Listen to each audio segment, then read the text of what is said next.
Donc, bonjour tout le monde, je suis Cathy Jacquemin et aujourd'hui je voulais vous parler des particularités sensorielles dans l'autisme. Donc pour me représenter, pour ceux qui ne me connaissent pas, je suis coach psychocorporel. Donc j'ai un cabinet sur Mareuil-en-Brie à côté d'Épernay et je fais des formations en ligne via une plateforme sur Internet. Donc pour justement expliquer les différentes particularités, euh, que ce soit sensoriel, que ça soit cognitif, que ça soit le,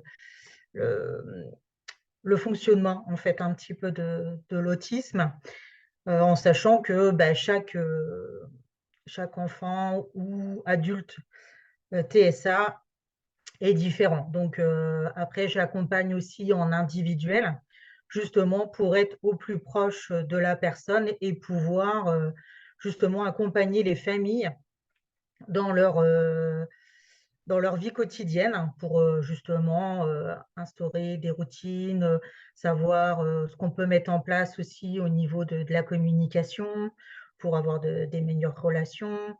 Euh, Ça va être des petits exercices de bien-être pour apaiser l'enfant, des petits exercices aussi pour les parents, ou, pour justement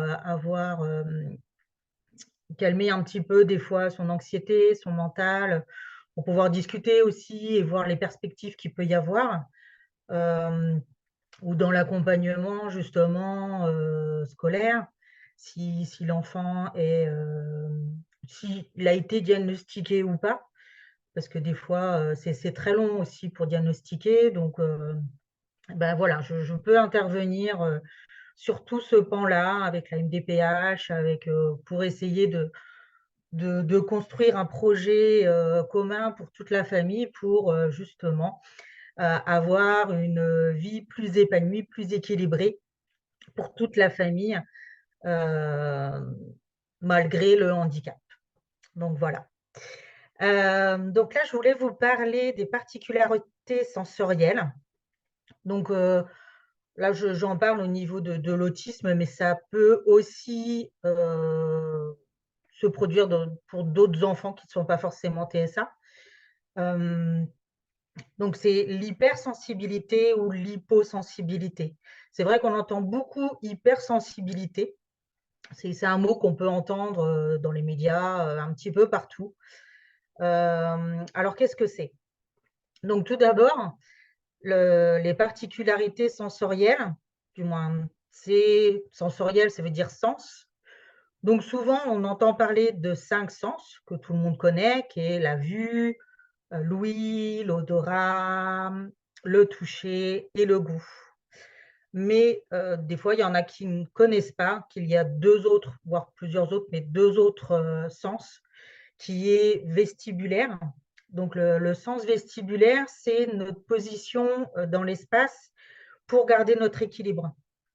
C'est-à-dire que bah, si on a la tête un petit peu penchée ou quand on tourne en fait sur soi-même, à un moment donné, ça tourne, on n'a plus d'équilibre. Donc ça, c'est le sens vestibulaire, on appelle ça. Ça vient de l'oreille interne, et il y a plusieurs endroits de l'oreille interne, au niveau du pied, au niveau des yeux. Et un autre sens qui a la proprioception. Donc la proprioception, c'est son corps dans l'espace. C'est-à-dire que ben, quand je mets mon bras comme ça, devant moi, je sais que ben, mon corps, même si je ferme les yeux, je sais la position de ma main, de mon corps, de ma main. Donc ça, c'est la proprioception. Donc le vestibulaire, c'est plus au niveau de l'équilibre, c'est pour garder son équilibre. Et la proprioception, c'est plus la position de son corps dans l'espace pour ben, se diriger aussi dans l'espace. Donc, je vais vous parler au démarrage de l'hypersensibilité. Donc, l'hypersensibilité, donc par exemple au niveau de la vue, ça va être des personnes qui sont, quand il y a une lumière trop forte ou quand il y a le soleil ou quand ça va les gêner. C'est-à-dire que bah, l'essence, le seuil de tolérance au niveau des sens est très bas. Donc en fait, quand il y a une sollicitation, bah, tout de suite, ça les attaque. Et donc ça, on peut le voir dans beaucoup chez beaucoup d'enfants ou chez beaucoup de personnes. Donc quand on met des lunettes de soleil, par exemple, bah, c'est parce que justement le soleil, donc il y a trop de luminosité et parce qu'on a un seuil de tolérance trop bas. Heu, Après, ça peut être, bah, quand on arrive, dans un endroit, où justement les néons sont trop forts, où il y a trop de lumière, où il y a trop bah, ça, c'est pareil, ça peut être aussi, déstabilisant pour la personne, ça la gêne, en fait.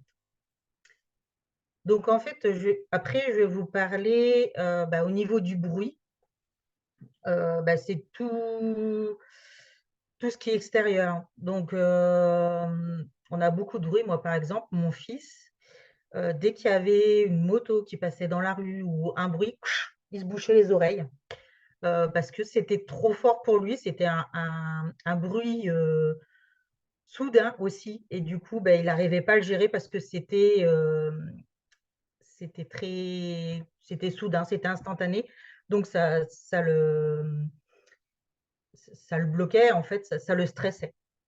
Donc ça pouvait être ça, ça pouvait être, c'était les chasses d'eau aussi, c'était, alors, c'est marrant parce que moi, il était hyper au niveau du son, mais il était hypo, donc le seuil de tolérance est très fort, donc il va être en recherche de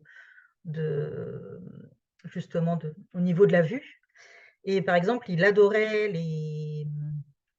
toujours, il adorait les feux d'artifice et mais sauf que, bah, il était comme ça, pendant tout le feu d'artifice, quoi.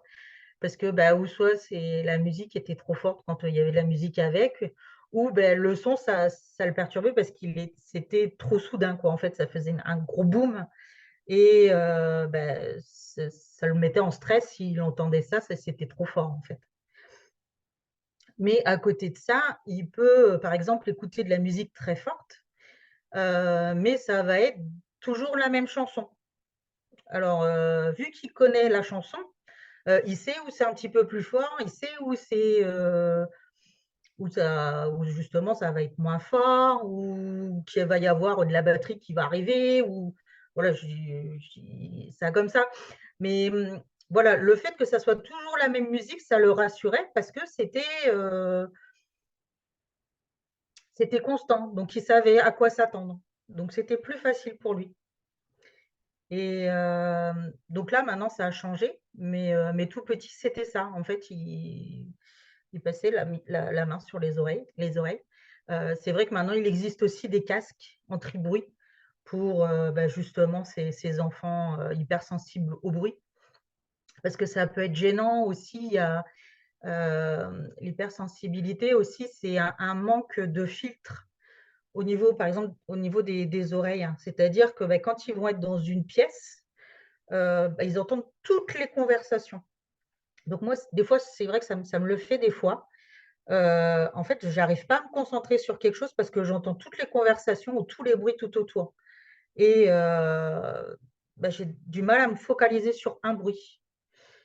Donc ça, c'est vrai que moi, ça ça me le faisait pas avant et ça me le fait de plus en plus et c'est vrai que ça peut être gênant parce que, beh, on n'arrive pas à donc je dois être très présent, en fait, à l'autre pour pouvoir l'écouter, sinon je capte tous les autres bruits, en fait. Donc voilà, donc au niveau du bruit. Donc bah, pour revenir aussi, au niveau de l'hyposensibilité, au niveau des yeux, au niveau de la lumière, moi je sais que, bah, mes parents avaient un magasin de jeux de lumière et moi j'étais fascinée, par les jeux de lumière en fait. Bah, je voulais être éclairagiste, je voulais, voilà, mettre des lumières partout, j'adorais les lumières, les jeux de lumière et c'est vrai qu'ado, c'était un petit peu du moins aujourd'hui, je me dis: «C'était peut-être un petit peu bizarre». Au niveau des ados, souvent dans les chambres, on a des affiches comment? Voilà, ou soit il y en a, c'est des animaux, ou soit des acteurs, des chanteurs, voilà, un petit peu des idoles, tout ça.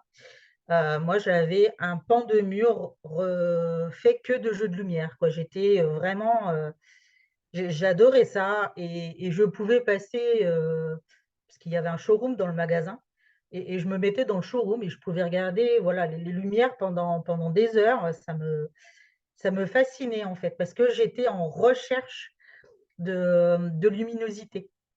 Donc voilà, c'est des petits trucs qu'on peut voir aussi comme ça chez les enfants ou chez les adultes, TSA. Donc au niveau du goût, ça peut être, bah, il y a des aliments qu'ils vont pas manger, ou alors moi je pense que moi il est plus hypo que hyper dans les par rapport à mon fils. Il est plus hypo parce qu'il adore tout ce qui est épicé. Donc en fait, s'il y a pas d'épices, s'il y a pas de bah, c'est fade, et donc en fait, ça a aucune saveur, quoi.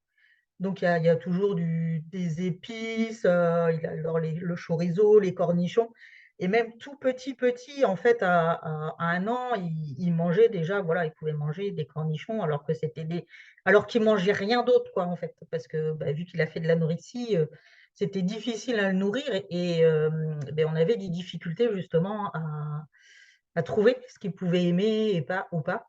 Et c'est vrai que quand c'était épicé, il préférait que quand, c'était neutre, quoi. Je pense que justement le goût, était plus en hypo, donc c'est pour ça il était à la recherche, en fait, de ce goût-là, de ce sens-là.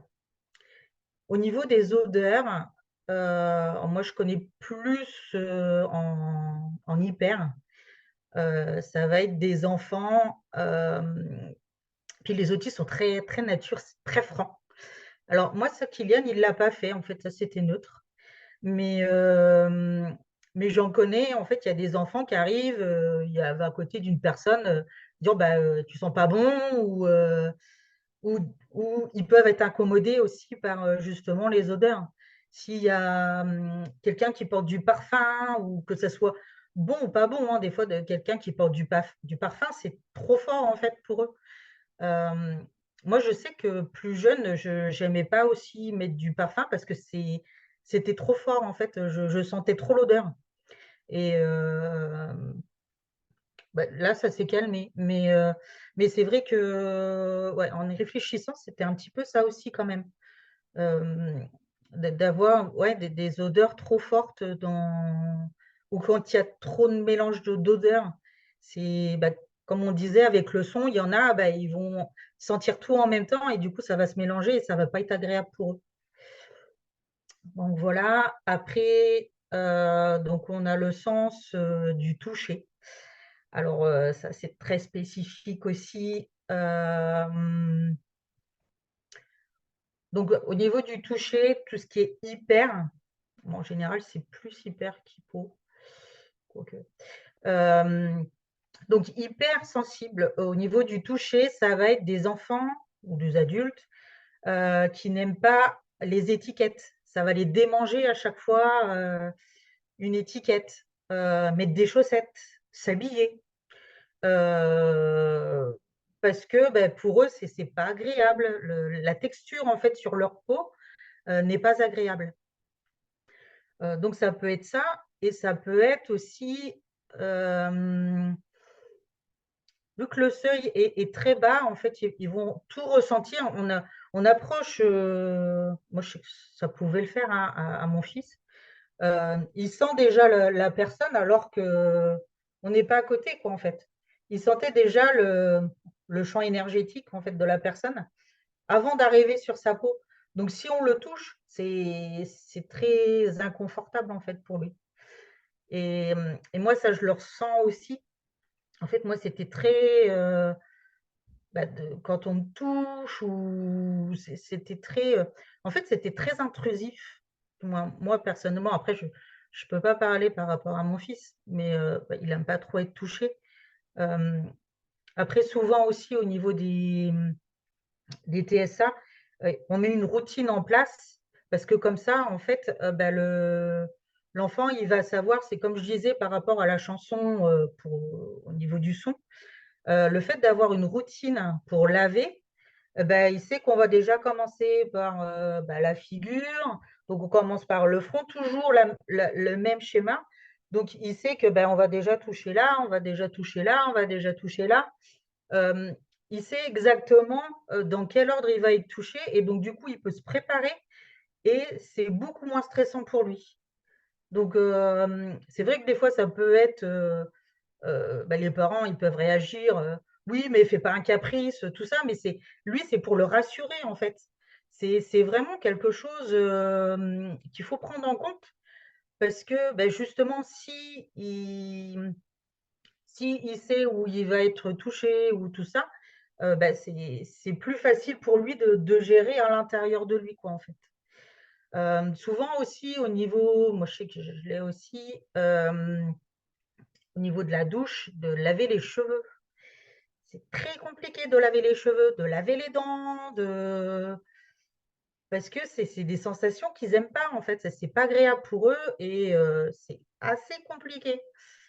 Hem Donc moi aussi, par rapport à moi, au niveau du toucher, c'est vrai que je me suis dit: «Ouais, c'est un petit peu bizarre», alors, moi je j'étais pas quelqu'un, forcément de très tactile, de toute façon, j'étais pas très tactile. Bah, j'y suis plus maintenant, parce que j'ai travaillé dessus. Mais au niveau du tactile, alors des fois quand, on embrasse quelqu'un, moi quand on dit bonjour à quelqu'un, on lui pose la main sur l'épaule en même temps, du moins il y en a qui font ça. J'ai bah, pourquoi il me touche en même temps, quoi, en fait? Bah, on se touche déjà au niveau des joues, donc ça je sais, mais elle me touche aussi au niveau de l'épaule, pourquoi? Hem, c'est après ça peut paraître un peu bizarre, mais moi je ressentais une gêne, en fait, quand on faisait ça. Hem, ou, bah, il y en a qui, bah, naturellement, quelqu'un qui va pas bien, on le prend dans les bras. Non, toutes les personnes n'aiment pas, en fait. Moi, c'était très désagréable pour moi, hem, qu'on me prenne dans les bras. Du moins si, heu, par des personnes étrangères. Bah, par des personnes étrangères, même au niveau de ma famille, c'est un peu compliqué aussi. On n'est pas une famille déjà, très tactile au démarrage et du coup, bah, les câlins, les choses comme ça, ça se faisait pas, quoi. On montrait pas nos émotions, on montrait pas, bah, justement le fait d'aimer, ça passait pas par le toucher, ça passait pas c'était autrement, hein, mais ça passait pas par le toucher, en fait et hem et donc du coup, bah, moi je trouvais ça normal qu'on me touche pas, moi, au démarrage.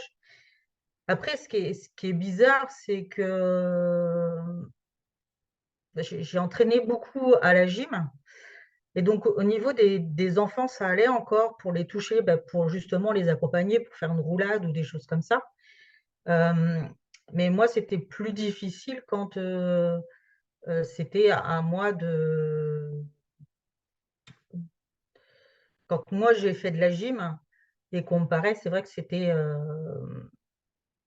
un peu plus difficile. J'avais peur en fait, j'avais peur ou soit qu'on me touche ou soit qu'on me lâche ou soit heu, c'était assez perturbant et même à la gym, moi j'ai commencé à entraîner, à la gym à l'âge de 12 ans donc j'étais quand même assez jeune et au départ, c'était plus, bah, au niveau de l'école de gym et après j'ai entraîné de la compétition, mais même la compétition, j'avais peur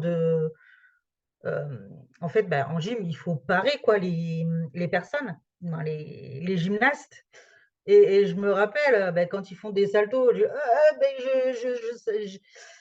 j'étais mal à l'aise justement avec ça ou quand on était sur la barre et qu'il fallait les rattraper et je me suis déjà pris des gymnastes sur la tête ou tout ça.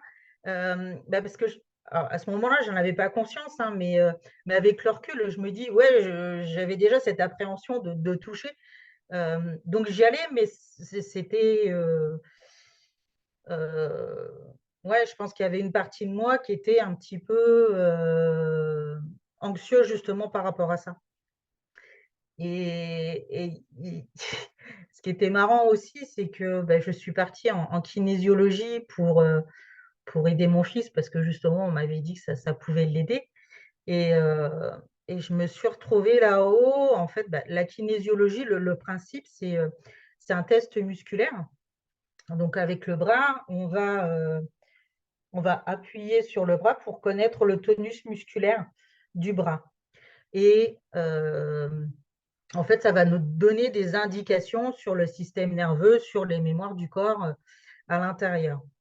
Et donc il faut toucher la personne pour appuyer ou après on avait des points d'acupuncture à toucher ou voilà, à tester et moi quand je suis arrivée là-haut, en fait, je connaissais les protocoles par cœur.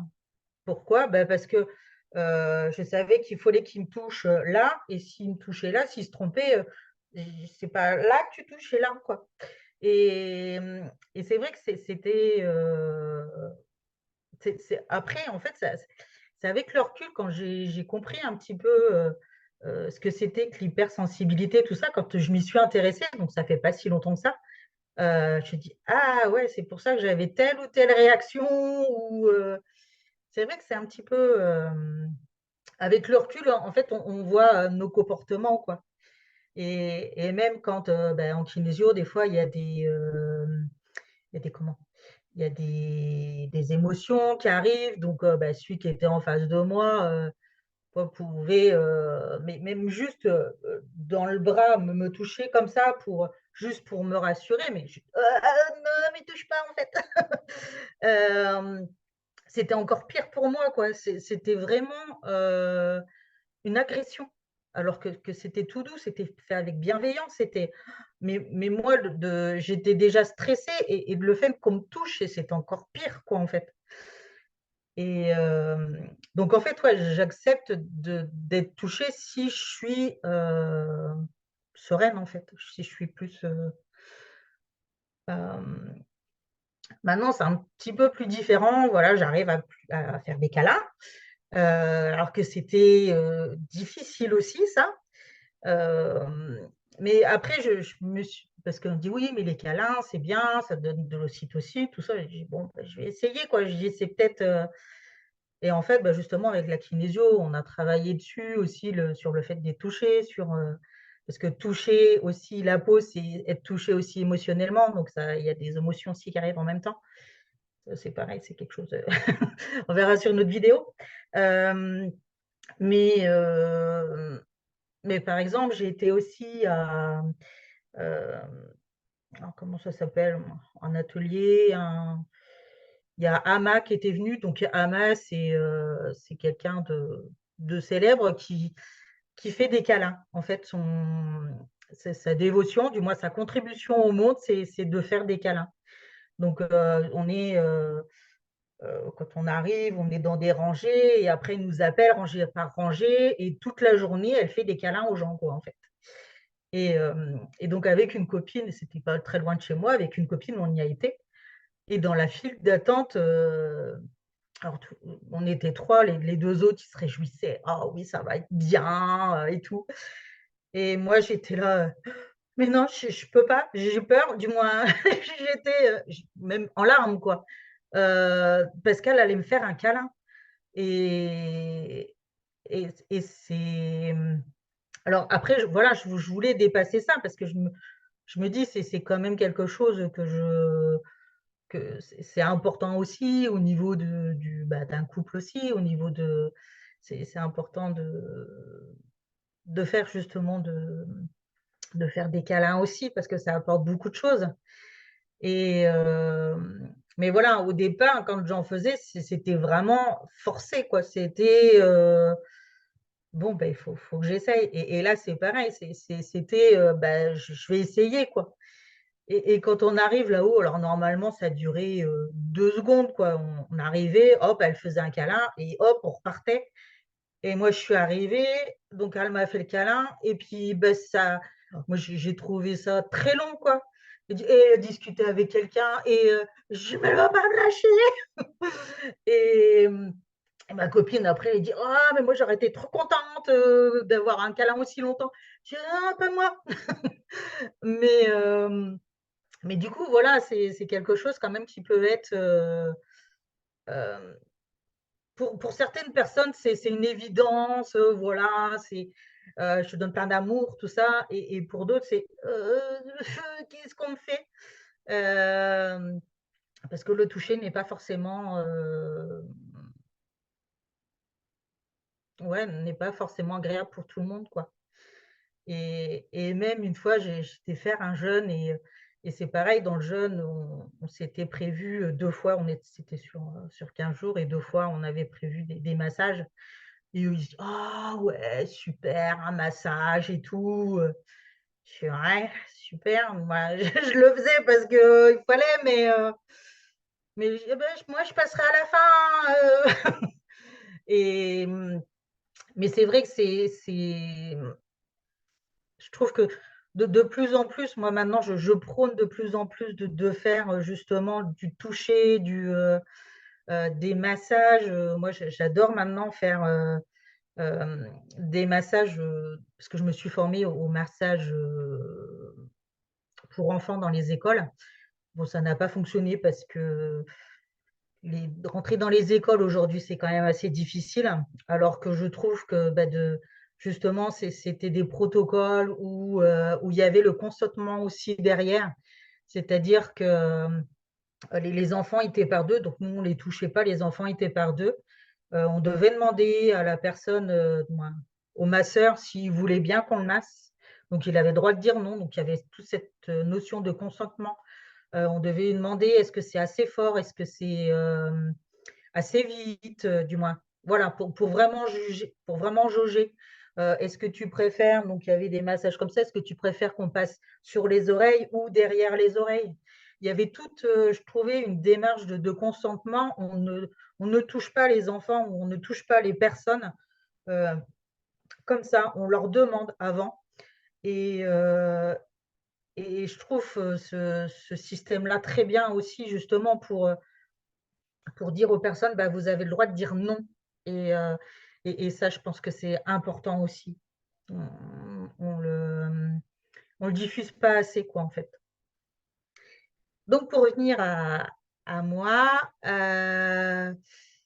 oui, donc je fais aussi donc ces massages-là, en fait, que j'ai appris, c'est par exemple, il y a un massage aussi sur la météo. Donc, on va dessiner le soleil, donc il y a le dos et puis nous, on est derrière. Et ben, on dessine le soleil, donc avec tous les rayons du soleil, les nuages, la pluie. Donc, c'est tout un massage compté. Et ça, je le fais aussi dans mes cours de sport hein, avec mes seniors et ils adorent, moi, même mes seniors, mais même tout le monde, en fait, que ça soit en atelier parents-enfants ou dans mes cours de gym senior ou même adultes ou même les ateliers bien-être que je fais aussi. Euh, c'est ludique, et puis bah, ça fait toujours du bien, quoi. Et c'est vrai que je le prône maintenant de plus en plus de faire des petits massages comme ça et de commencer dès bébé, quoi. De masser son enfant quand il est tout petit. Alors, ou soit avec une huile ou sans huile, hein. Moi, par exemple, j'aime pas trop l'huile.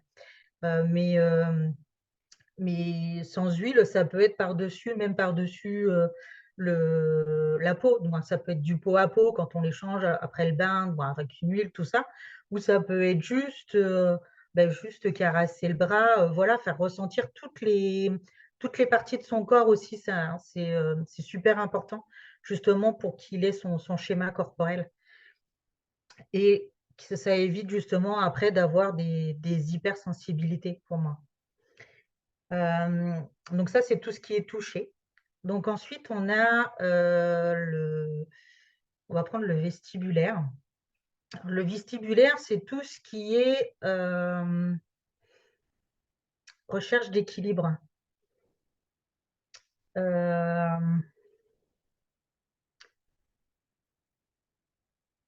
donc ça peut être des enfants qui vont C'est plus dans la proprioception. Donc, je vais plus partir vers la proprioception. La proprioception, c'est son corps dans l'espace. Par exemple, des enfants qui vont faire du flapping, comme ça, au niveau des autismes, ça va être des enfants qui vont essayer justement d'avoir ces sensations dans le corps pour développer leur schéma corporel aussi. Et ça va les calmer. En fait, de juste faire ça, en fait, c'est une sollicitation, c'est une recherche de sensations pour être dans leur corps. Parce que des fois, ils n'ont pas cette sensation-là d'être. Alors, je ne sais pas si c'est vivant mais voilà, de cette sensation de dire ah ben je suis là. Parce que souvent, les autismes, ils sont souvent dans la lune, quoi, on va dire. Ils sont un peu dans leur monde et le fait de faire ça, ça va les remettre ici. Ça va les calmer aussi. Donc, dès qu'il y a un stress aussi, ça va, quand justement, s'il y a trop de bruit ou s'il y a trop de sollicitations lumineuses, tout ça, ils peuvent faire cette sensation-là pour se calmer. Donc, ça va être ou soit en recherche de sensations ou soit vraiment pour se calmer. Parce que ça va leur permettre de se repositionner dans leur corps, justement de revenir dans leur corps, ça leur permet de se calmer. Quand, par exemple, nous, on le fait en tant qu'adultes, quand on a un gros stress, tout ça, le fait de respirer lentement, on va se reconnecter à notre corps. Eux, ils ne respirent pas, ils font du flapping. Et c'est ça qui va les reconnecter à leur corps. Donc, il ne faut surtout pas les arrêter. Souvent, on a, oui, mais arrête de faire ça, arrête de faire ça. Ça peut être gênant pour les autres, mais c'est son moyen à lui de se rassurer. Donc, si on ne fait plus ça, il faut une autre façon de le rassurer. Mais pas dire stop, ne le fais plus. C'est ou soit on incorpore un autre geste pour le calmer, ou soit on le laisse tranquille, quoi, en fait. Donc voilà. Au niveau de la proprioception aussi, moi, par exemple, mon fils, il adore sauter. Il est sur le canapé, poum, il peut sauter comme poum, une grenouille, je ne sais pas comment on peut dire. Il saute, hop, il se rassoit, hop, il saute, il se rassoit. C'est une recherche de sensation parce que je pense que c'est besoin de retrouver son corps. Donc, pouf, il va rechercher justement cette sensation, je pense, vestibulaire et proprioception de retrouver son corps, quoi, en fait. Au niveau du vestibulaire, il adore se balancer. Donc, en général, les autistes, ils aiment bien tout ce qui est balançoire. Donc, ça peut être une balançoire dans le jardin. Ça peut être... alors, des fois, il peut y avoir aussi des toupies qui existent. Et de les bouger dedans, en fait, ils vont bien aimer. Donc, tout ce qui va leur permettre d'être dans le mouvement, en fait, mais en faisant tout doucement et à leur rythme. Il faut bien les observer pour voir si c'est trop ou pas assez. Ça, c'est important aussi. Parce qu'après, il existe des tests pour l'hypersensibilité. Donc, souvent, c'est les psychomotriciennes qui font ça. Donc, le test de Don ou Tinskava. Je ne me rappelle plus du nom, c'est un nom russe. Où c'est toute une batterie de tests qui est très codée et qui permettent de savoir s'il il est hypersensible à ça ou ça ou ça. Après, ça, c'est bien. Après, pour moi aussi, l'observation dans la vie quotidienne, c'est très important aussi. De toute façon, vous allez voir, quoi. Moi, je voyais très bien, par exemple, par rapport à son bruit ou la recherche de sensations au niveau des lumières, quoi. Dans sa chambre, il y a, je sais plus, il a compté, il m'a dit, il doit y avoir 10 lumières différentes dans sa chambre. Après, voilà, moi, c'est son kiff, donc je le laisse. Toujours avec plein de couleurs. Moi c'est des spots qui est au plafond. Tous ces trucs, en fait, ils sont en couleur. Donc, il peut changer la couleur, hein. Des fois, c'est jaune et rouge, suivant ce qu'il veut. Il adapte la couleur qu'il veut à son ambiance. Donc, et souvent, ils aiment bien le bleu. Moi, il adore le bleu. Moi, j'étais très bleue aussi avant. Parce que c'est une couleur qui est quand même assez neutre et qui les apaise. En fait, faut pas me demander pourquoi, mais je sais que c'est quand même assez, voilà, on le dit, et puis, quand souvent, pour la journée de l'autisme, par exemple, c'est, la journée bleue. Alors, voilà. Donc pour finir, je regarde mes notes. Hem, pour finir aussi par rapport à l'hypersensibilité, il y a des solutions aussi qui existent. Alors, moi, par exemple, je fais des intégrations sensorielles où, justement, des enfants qui sont hypersensibles au toucher, il y a des techniques, qu'on peut faire justement, dans le dos, pour désensibiliser. Donc ça, on peut le faire sur les adultes, sur les enfants, on peut le faire aussi sur les bébés. Pour moi, je préconise aussi, de tout ce qui est développement, du moins de 0 à 1 an, cette phase-là est très importante au niveau des bébés, au niveau des réflexes archaïques, parce que moi, je me suis formée aussi aux réflexes archaïques le fait d'intégrer les réflexes archaïques, ça va permettre justement de diminuer, pour moi, de diminuer heu, les troubles, on va dire autistiques ou dyspraxiques ou hyperactivité, tout ça, si les réflexes sont bien intégrés, ça permet d'améliorer ces troubles-là. Ils deviennent plus traits que troubles et ça permet aussi, justement dans l'hypersensibilité, il y a des réflexes qui, au niveau de la colonne, justement, peut aussi affecter l'hypersensibilité ou l'hyposensibilité.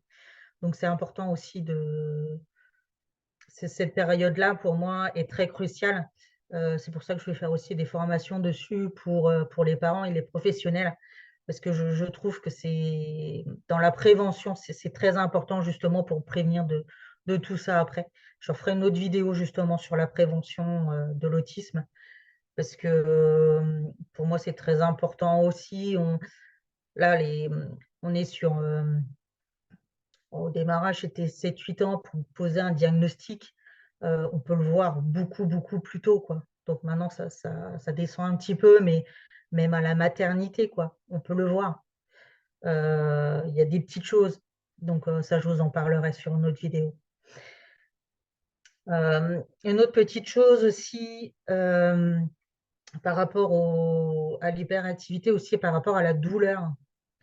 Les hypersensibilités ou hyposensibilités. Hem, Moi, je suis plus, hyposensible. J'ai un taux de tolérance très haut, hem, jusqu'à, jamais eu de douleur jusqu'à 40 ans. Hem, Quand j'ai justement travaillé sur ma sensibilité, heu, mais hem, mais par exemple, pour accoucher, en fait, j'ai jamais ressenti les contractions. Pourtant, bon, ceux qui ont déjà accouché, savent ce que c'est. Moi, je n'avais pas de contraction. Moi, j'en avais peut-être, mais je ne les sentais pas. Je ne sentais pas le bébé bouger.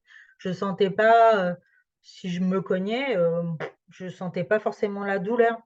Heu, j'ai, mmh, j'ai jamais, les mal de tête ou les mal de ventre ou les choses comme ça, c'était très, très rare et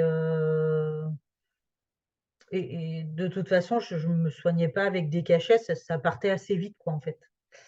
Hem, donc du coup, c'est aussi, une particularité et le fait, des fois, on voit des autistes, avec un casque ou parce que bon, des fois, ils ont pas justement, au niveau du vestibulaire, c'est pas très, c'est hyposensible, donc ils ont pas d'équilibre, donc c'est pour ça ils tombent souvent. comme au niveau des dyspraxies, il peut y avoir aussi des maladresses et où il y en a qui sont en recherche aussi de sensations. Donc ils vont se taper, la tête dans les murs pour ressentir aussi la douleur, pour ressentir leur corps. Donc ça, c'est plus dangereux aussi, donc il faut quand même, faire attention. Mais ça fait partie de l'hypersensibilité, des particularités sensorielles, en fait, au niveau de l'autisme, quoi. Donc il faut aussi en être conscient. Donc tout se ne fait pas, hein. Moi, mon fils, il a jamais donc moi, il était plus dans l'hypo, l'hyper, mais il a jamais fait acte de violence contre lui, quoi. Mais ça existe. Hem, Chaque personne est différente. Moi, c'est vrai que je parle par rapport à moi, par rapport à mon expérience, par rapport à ce que j'ai vu, ce que j'ai vécu. Mais le TSA, il y en a, autant que d'individus. Donc chaque personne est différente, chaque personne a son seuil de tolérance. Même, une personne, on va dire, lambda, peut être plus sensible à quelque chose, qu'une autre, mais ça va pas le gêner. En fait, quand on parle, les particularités, pour moi, c'est vraiment aussi ou soit un trait ou soit un trouble. Le trouble, c'est handicapant, le trait, c'est juste un fonctionnement, donc on peut le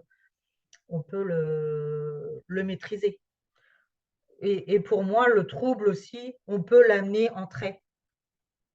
Ça, je trouve que c'est important de le dire parce qu'il y en a beaucoup, ils disent: «Oui, de toute façon, il est autiste, il restera autiste». Non, c'est pas vrai. Pour moi, c'est pas vrai. Moi, mon fils, il a changé de comportement sur certaines choses parce que j'ai mis en place des choses.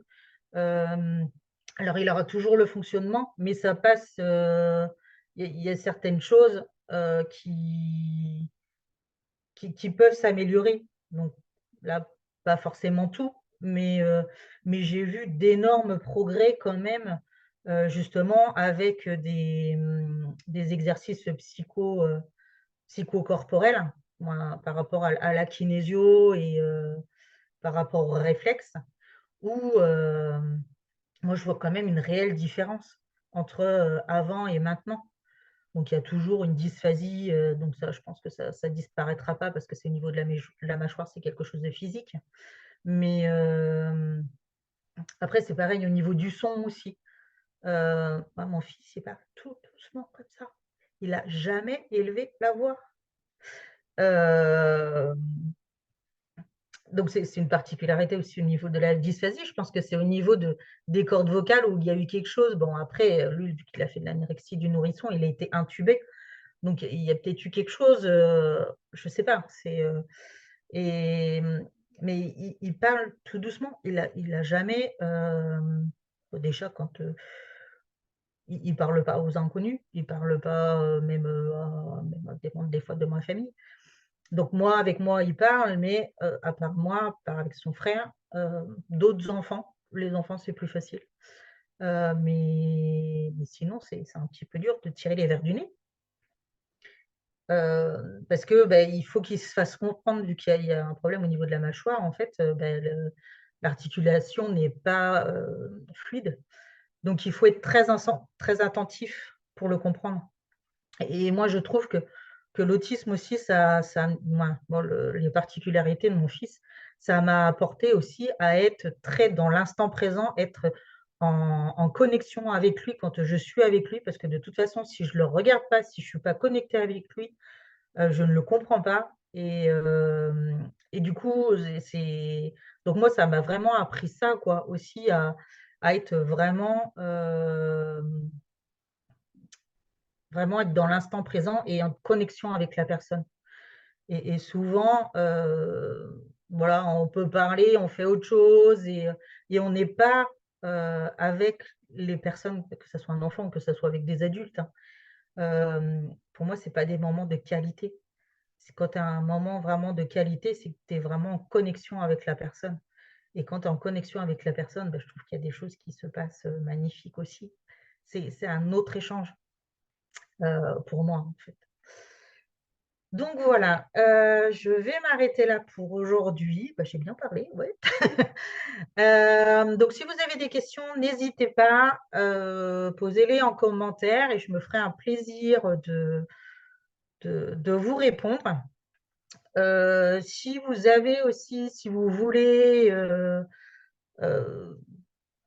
venir aussi avec moi pour que je vous accompagne pour justement trouver un petit peu des solutions, pour rééquilibrer un petit peu la vie quotidienne, pour mettre en place des routines ou bah, justement savoir quoi observer par rapport aux particularités sensorielles ou bah, justement par rapport à des fonctionnements ou mettre en place justement des choses, bah, n'hésitez pas. Vous pouvez me contacter en message privé ou sur Facebook ou sur Insta en message privé.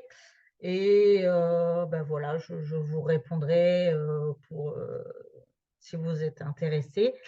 Et bah, bientôt, il va y avoir aussi les formations qui vont se mettre en place. Donc, bah, ça, je vous en parlerai aussi au fur et à mesure.